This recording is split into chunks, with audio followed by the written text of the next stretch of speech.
skriver en hit. Och det kommer att vara väldigt fina gäster vi har på plats. Och den som ska hålla i trådarna kring det här är Tommy Juto. Ge en stor applåd till honom.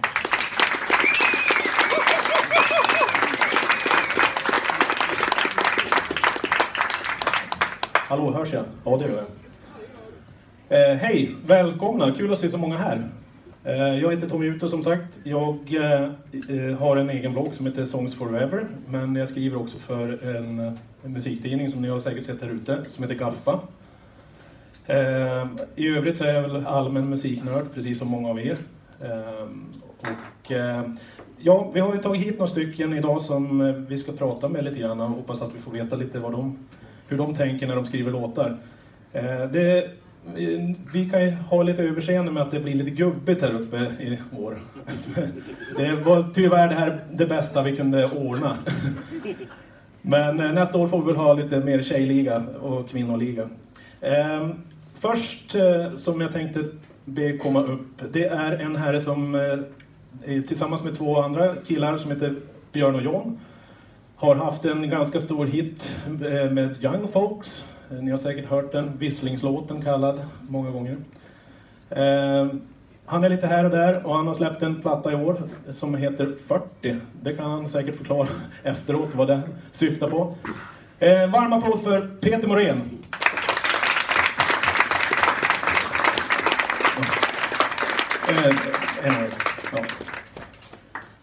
Nästa herre som kommer upp är någon som ni kanske inte har sett så mycket av på sista åren. Han spelade i ett band som heter The Wanted Eyes. Och många av er känner kanske till You and Me Song och My Hometown och så vidare. Det finns en flashback-tråd om hans frisyr. Det kan ni ta upp med honom efteråt. Välkommen upp Per Wiksten.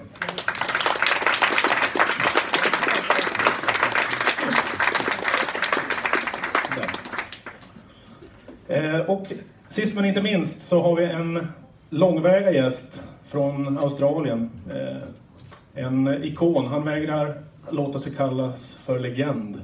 För det tycker han att då har man liksom gjort sig färdig på jorden. Han spelar i ett band som heter The Go-Betweens. Många av er känner säkert till dem. Och han är i färd med att släppa en biografi nu om sig själv och sin radarpartner Grant McLennan. Välkommen upp Robert Forster.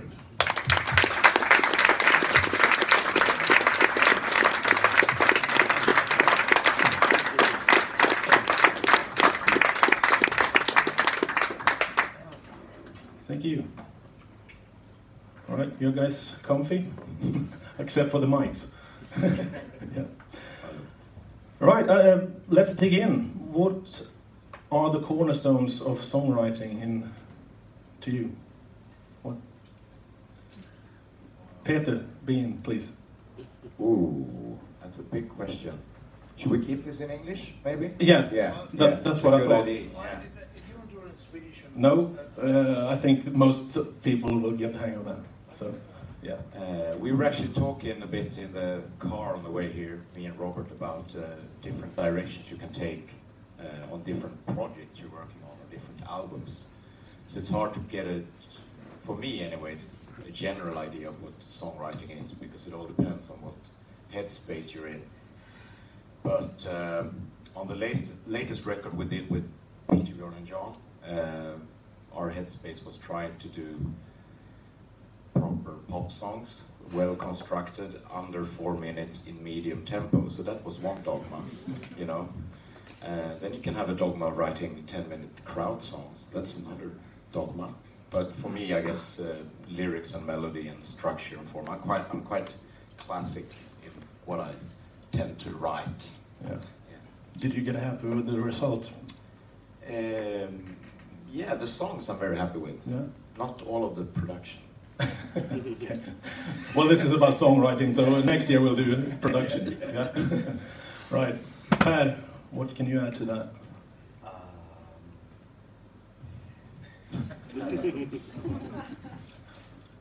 Not much.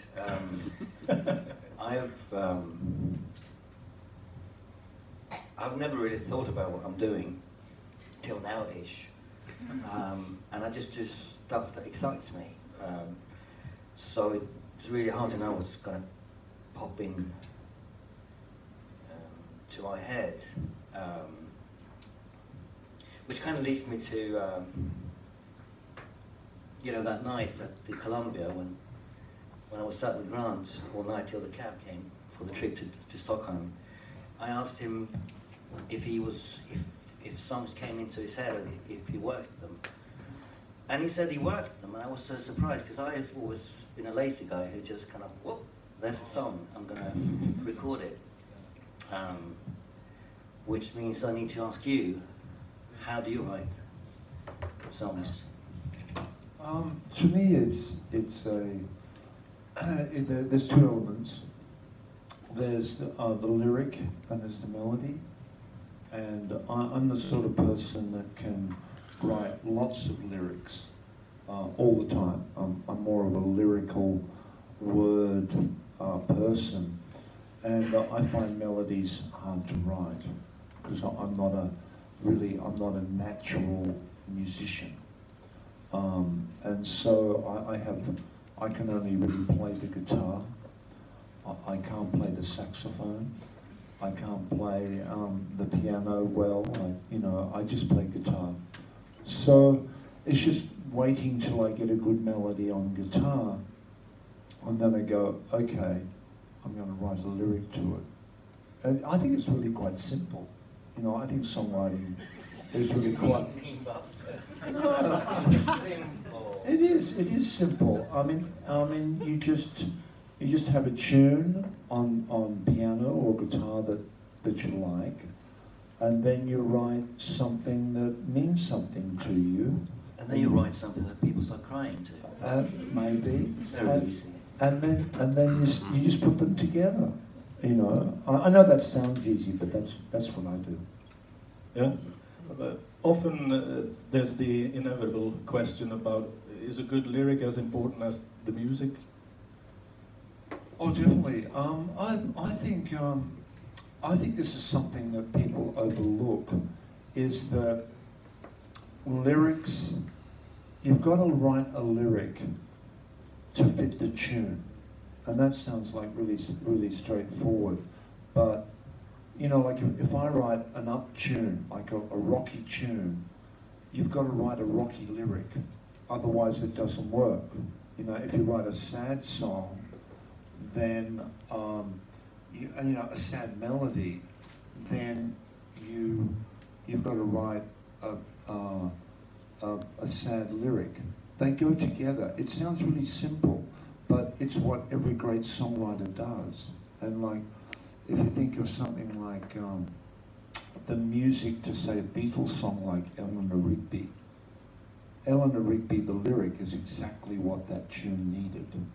When Paul, I don't know if you know these songs, but when Paul Simon wrote the music to Bridge Over Troubled Waters, Bridge Over Troubled Waters is exactly the words you needed. He couldn't have put the lyric to like Brown Sugar or Jumpin' Jack Flash to the music of Bridge Over Troubled Waters. So it's a cliche, when you write something slow and moody, a slow and moody lyric will go with it. You've just got to find the. I get all my ideas with the melody. If a melody is quick, then I write a rock lyric. If a melody is sort of quirky, I write a quirky lyric. Would you care to tell the story behind Spring Rain? Oh, have you got the guitar here? No. It's what these people might know the song. Yeah. I'm sure a few do anyway. Okay. Do we have a guitar somewhere? No. We should have thought of that. I have had a guitar. I get one. You get a guitar. You can begin explaining meanwhile. Well, that one I wrote. This is a good example, actually, because I wrote a simple melody, and then I thought I'm going to write a simple tune, a simple song. I'm going to tell a simple story, and also the once you hear the music, I played the music. It was quite. It was an open melody. Do you know what I mean? It was a very straightforward melody, because if you've got a melody that's going bum bum da you know, bum da, it's really hard to get a lyric to that, to fit that sort of, and to put a lyric that tells a story. Do you know what I mean? Like because you're just going bum, you know, it's going. But this was a melody that was fairly simple and going along, and I just thought, I'm not going to mess it up. I'm not going to try and put too many ideas into the lyric. I'm just going to keep it really simple. And when I wrote Spring Rain, I was almost 30 years old. And I wrote the song about me when I was 18. Do you know what I mean? And so see, that's a trick. That's a tip. You don't have to write songs when you're 20 that are about you when you're 20. Or when you're 30, you don't have to write songs about you when you're 30. You can be 30 years old and write a song that describes you when you're 18. I wrote a song, I'm doing a lot of talking, aren't I? I wrote a song in 2004 called Darlinghurst Nights that was set, all the lyric is set in 1984. So I went back 20 years, and with Spring Rain, I wrote it when I was 30, and it describes me as a young man in my hometown, driving around in a car, and that's what I did. The music isn't really typical for you with that shuffle beat and that up tempo. Yeah, I mean, it was the other thing about it. And this is something else that came with this song, is that the song, the actual melody that I wrote and all the chords, it reminded me of Creedence Clearwater Revival. And Creedence Clearwater Revival were one of my favourite bands when I was a young man. And they had a song called Have You Ever Seen the Rain? And they had a song called Who'll Stop the Rain? And so I thought, I'll try and put rain in the title. You know what I mean? See, I'm starting to get clever. You know what I mean? And I thought, okay, if I've got a Creedence-y tune, I'll put in the word rain, which is a lovely word to sing. You know, rain's a nice word to sing. And so Creedence was a bit in there. So there's a little bit of Creedence.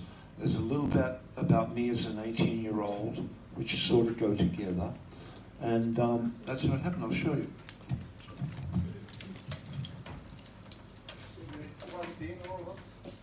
Oh, no. Have you got a pick? Has anyone got a pick? I have the heavy ones that I always have. Yeah. That you don't like. That you don't like. So, this was the tune. So, oh, thank God. I don't know. And so I was sitting at home. I was sitting in London, and I wrote this on the guitar.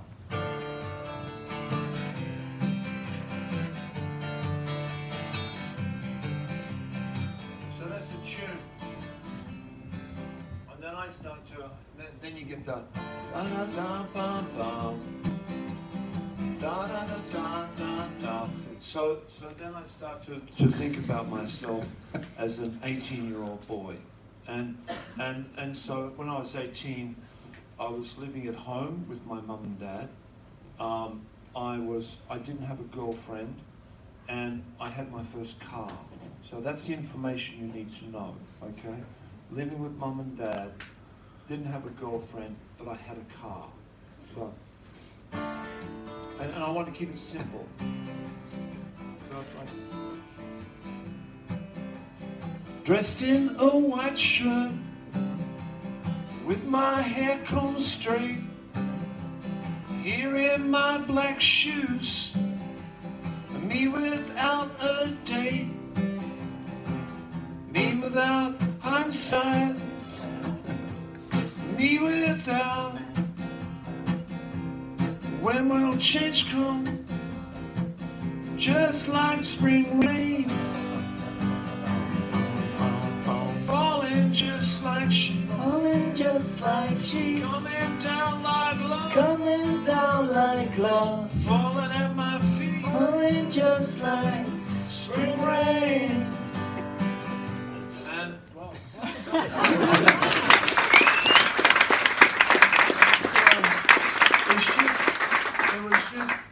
I just had that little bit, the melodies there, da da da da da da, and I just wanted to keep it really simple. So I was, you know, dressed in a white shirt with my hair combed straight. Here are my black shoes, you know, me without a date. Really simple information because it was a simple tune, and you can hear it. It goes together, and so that's what I mean with having the lyric going with the tune. You know, it couldn't have been, you know, like a happy tune. You know, I'm feeling so sad. You know, nothing's working out. You know, I hate my mum and dad. You know, Kind of works.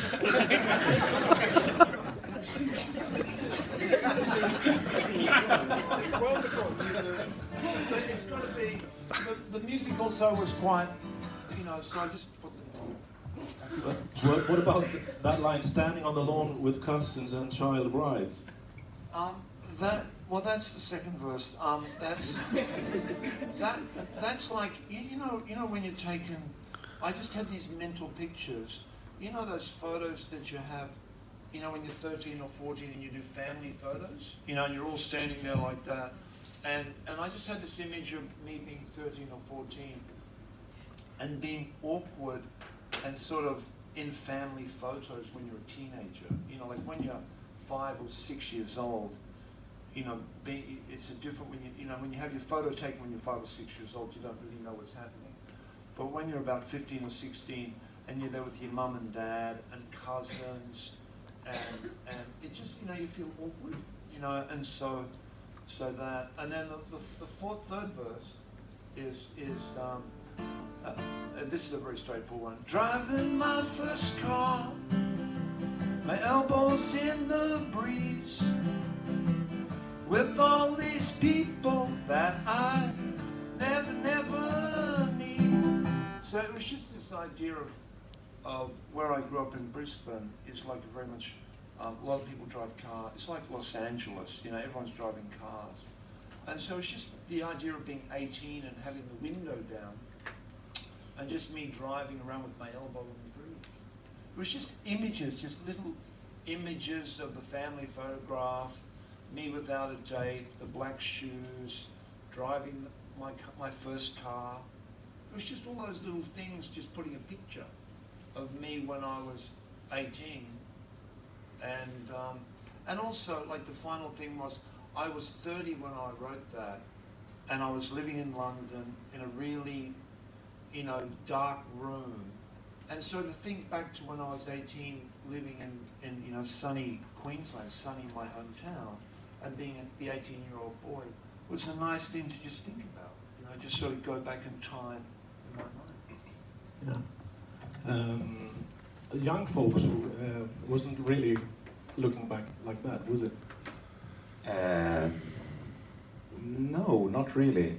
It's interesting because we did that, me and Bjorn did that together, and I was around the same age as Robert is describing, so we were like 28, 29, something. And I'm gonna juxtapose, is that the right word? Some of what, or contradict some of what you said here. Yeah. Because I kind of sometimes like to work with, you know, juxtapose the lyric and the music. Yeah. We have a lot of happy songs that people think are really happy, that have really, I shouldn't use the word dark, because of your rules, and I kind of agree with that. Wow. He has written 10 rules of rock and roll, you should check them up, and they're pretty good. The best one is, the band with the most tattoos has the worst songs. I really like that one. Do you have any tattoos, Per? Can we shake? No? No, but anyway, we get a lot of, oh, your songs are so happy. And then you actually look at the lyrics and they're all about like bad relationships and unhappiness and a lot of sorrow.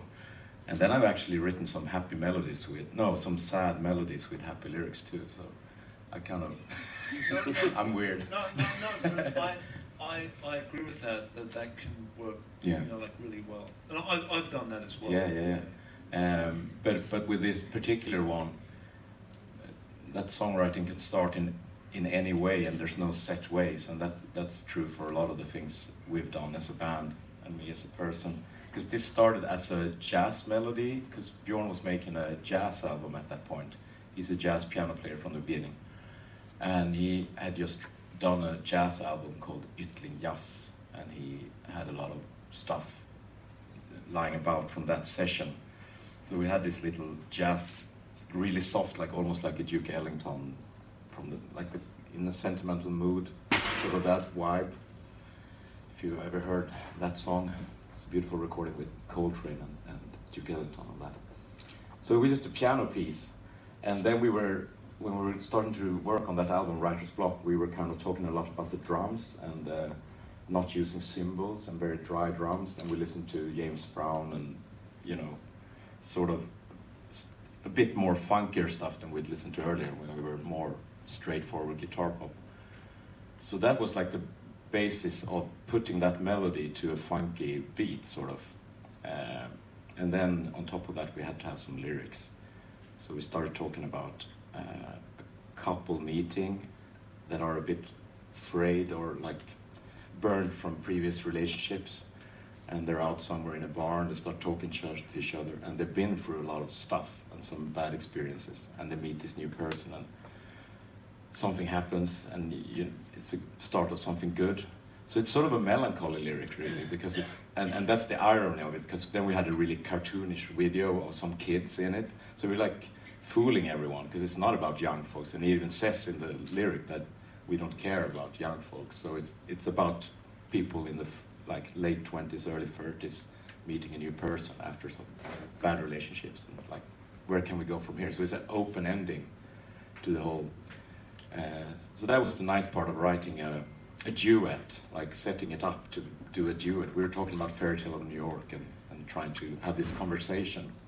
It was took a long time to write that lyric, actually, like a film script, And the duet was with Victoria Bergsman? Yeah, from the Concretes, yeah. You have to tell the story about the whistling. Yeah, that was just a placeholder, because we had that piano melody and we said we might put a synth there or something later. So it was just to remember the melody so we could write the lyric. And then it got stuck. And the funny thing is the intro is super long. And all the rules of a hit single is that you should go straight to the vocal. And this intro goes on forever. So it no rules, Yeah. Well, that's the good thing about it, really. Yeah. That's a great story. But to set the record straight, it's Björn who is doing the whistling on the He does, and it's fake too, because he can't do it because it's pitched. So that it's really hard to whistle so high in that key. So we pitched it on the recording, and then when we started touring a lot, I had to whistle and I couldn't do it, especially if I had a cold or was a bit hungover or something. Nothing came, and everyone was really disappointed because that's what we were so known for, the whistling. So we had to put it on an SPD sampler pad after a while. And this was 10 years ago, so people weren't, now everyone is doing backing tracks and shit, and we've never done that. We always use the SPD as an instrument that our drummer John plays, so we never do backing tracks. But when we did our first US tour, a lot of people were really disappointed because they saw him hitting that, and like, they can't even whistle, they're just fakes. There was even a blog called... Did you mime the whistle? I tried to whistle along, I whistled too, but it came out stronger from It's called miming. Yeah. But then I learned to whistle, and now I'm a really good whistler, actually. Milli Vanilli on stage here. I can sing. Yeah. I was thinking about that long intro you were talking about. If we move on to one of Per's songs, You and Me song, it's got that very low-key intro with the bossa. And the organ bossa. Yeah, that's right, yeah. It was supposed to be, I have to start by saying, I forgot, normally when I talk to people about stuff like this, I have only one advice, and that's don't listen to my advice. Because to break the rule is to move forward. Yeah. So everything I know is useless for you. You'll take it somewhere else. But it might be fun to hear stories. Yeah. I had an idea when we did our third album that we were gonna have breaks, like pauses between the proper songs. So I had this idea of having, between the third or fourth or something, having a and then just the line, always when we fight, try to make you laugh, till everything's forgotten. I know you hate that. Fade out, and then the proper song. Like a skit, like a hip hop. Like wow, or yeah, maybe, Yeah. or like a commercial break. Yeah, yeah. Trying to reinvent the album to have like 10 proper songs and 10 breaks. Yeah. And then I woke up one morning and had a chorus in my head. So we tried it, and being a bit, we're not very loud on the words up there, up north. Stefan, the guitar player, said, "When did you come up with that?" That's the best review I ever had. Normally we didn't say anything. So it meant this was fucking great. When did you come up with that? This morning. Cool. But I didn't know it was a bossa, so we called it the Brazilian song. And then when we started recording with Nille, he said, "That's a bossa nova you're doing. It's on this organ," and we just put it on. All right. And underneath, and then we tried to learn how to play fucking bossa nova. It's not easy, especially when you can't play, which we couldn't. But it's funny because I'm a bit of a melody man, but bad lyrics ruins a good song. But I don't like a good song because of the lyrics. I like it because of the melody and the lyrics. But I've noticed that some of our songs that people seem to feel, to love the most, to have a closer relationship to, are the most, the clearer, the better lyrics, the more. So My Hometown, which was an early single we had, which is about living in a small town, have lived and lived and lived on, which is a very specific lyric about being in that small town. And You and Me song, I can't go into detail too much about that phrase, but I can tell you that it involves an argument between me and my now wife about whether to get engaged or not, and me wearing a Hitler moustache, having a semi-hard on, and twirling my socks really high up to avoid the discussion. Always when we fight, I try to make you laugh. So I find it very useful to pick stuff from real life into songs as we've discussed before. Yeah. Does all of you know the song, You and Me song? Have you heard it? What? I'm not going to put you on the spot. I know you're a bit reluctant. I already threatened to not come here if I had to play But one other thing I was thinking about with that song is that, I mean, it starts very calmly and then it explodes in the chorus. Was that the intention from the beginning? Well, that's another thing which is good about not knowing shit, not learning, not obeying the rules. I met a guy from Brazil, and he said no one from Brazil would have ever come up with that. If you play a bossa, you play a bossa. You don't throw yourself into punky indie chorus. So that's a good thing about not knowing the rules. And a great thing about that song is that the record company didn't want to release it as a single because they didn't think it was a strong single. And then the bloody Princess of England got married to it, and it was in every other film, and you know, my daughter's friends listened to it, and it just refuses to die. So that's a good thing. You got to say hello to Leonardo DiCaprio as well. Well, I nodded. My wife was in love with him at the time, and I pushed her to and she froze. She's very rarely lost for words. Like she was like, because we were at the launch of the film in London, and he was stood next to us in the stairwell with his gigantic lifeguard, whatever you call it. He's much taller than you think. Oh, really? I thought he was short.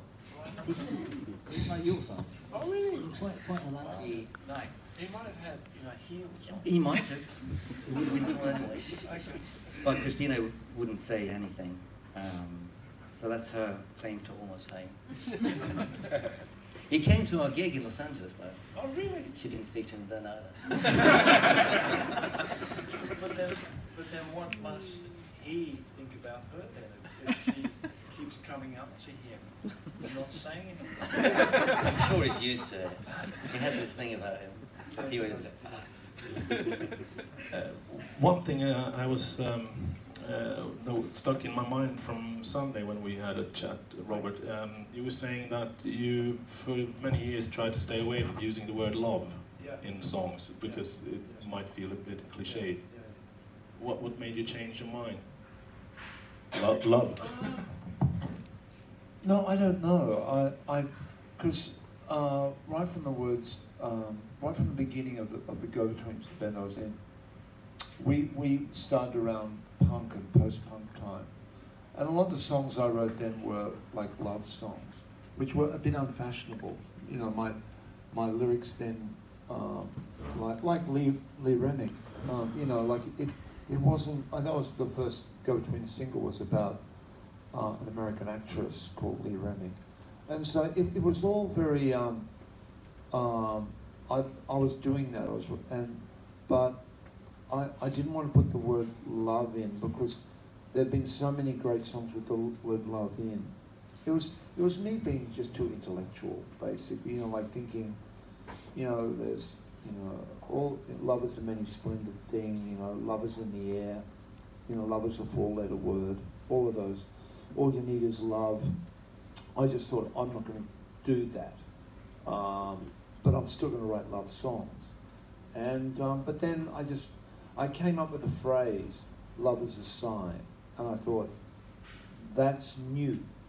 You know, like that was fresh. That was it wasn't "I love you, baby" or "Love to dance all night long" or you know, it was "Love your hair" or, you know, it was like "Love is a sign." And I thought, okay, I'll go with that. Do you